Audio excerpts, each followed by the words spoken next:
Jed, anong edad ba ang may pinakamalaking bilang na naitala ng DOH sa mga naging biktima ng paputok ngayon?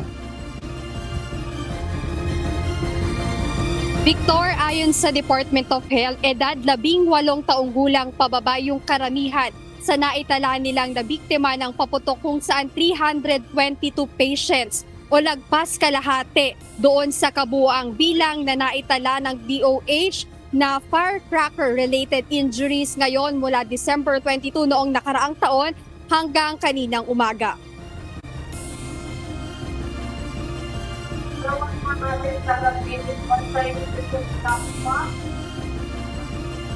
Sa namatay, may isa akong 78-year-old na namatay due to the sinturon ni Judas. Confirmed na yon. 78 years old na male. Namatay siya dahil sa isang sinturon. Kuminsan kasi yun, maraming palburo yun eh. Pagka pumutok sabay-sabay, pwedeng napakalakas na parang dinamita yun. Baka may defect, kaya nasabugan siya. Sa pagbabantay ng Department of Health simula noong holiday season, isa na ang kinumpirma ng ahensya na nasawi dahil sa paputok. Naitala ang insidente noong December 22, 2024, ngunit tuluyan ng binawian ng buhay ang 78 years old na lalaki mula sa Nueva Ecija. Ayon kay Health Secretary Teodoro Herbosa, ang paputok na sinturon ni Judas at ilang komplikasyon ang sanhi ng pagkasawi ng pasyente. Nangyari siya noong December 22, bago magpasko. Pero namatay siya nitong December 27. So siguro sa seriousness ng injury. Nagkaroon siya ng acute respiratory failure secondary to a health-associated pneumonia due to multiple injuries.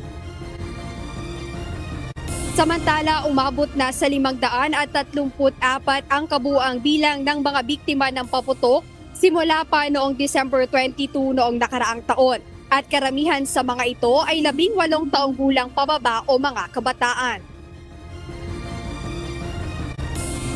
Quitis po ang nangungunang dahilan. Alam nyo kasi yung quitis, pag sinindihan mo yun, hindi mo na makontrol. Pwedeng hindi lumipad pataas yun eh. Pwedeng papunta sa tao. Nangungunang dahilan ng pinsala ng paputok. Ang sumunod, boga. Illegal din yun, di ba yung boga? Boga at 5-star at whistle bomb. Bukod sa mga biktima ng paputok, sinabi ni Secretary Herbosa na kasama sa kanilang monitoring nitong nakaraang holiday season at pagpapalit ng taon ang road traffic incidents. Malaking bagay ang pagbaba. 10% lower po yung fireworks-related injuries. Pero 33% increase po ng road traffic injuries. At karamihan dito, two-wheeler motor vehicle. So ito ang kailangan natin tutukuan. 90% nung na-injure na two-wheeler, hindi po naka-helmet. Pagmamaneho ng walang safety gears tulad ng helmet at pagmamaneho ng lasing pa rin ang ilan sa mga pangunahing dahilan ng aksidente sa kalsada ayon sa DOH. Victor, nandito tayo ngayon sa Tondo Medical Center kung saan ayon sa kanilang pamunuan, 56 na yung naitala nilang nabiktima ng paputok na dinala nga rito sa nasabing ospital at 76 naman yung naitala na nilang road traffic incidents. At bukod nga doon sa road traffic incidents at mga nabiktima ng paputok, minomonitor din ng Department of Health simula nung holiday season hanggang ngayong pagpapalit ng taon yung mga non-communicable diseases, partikular na yung atake sa puso, stroke at asthma. Ayan muna ang update dito sa Tondo, Manila. Balik sa'yo, Victor. Maraming salamat, Jed Neresina.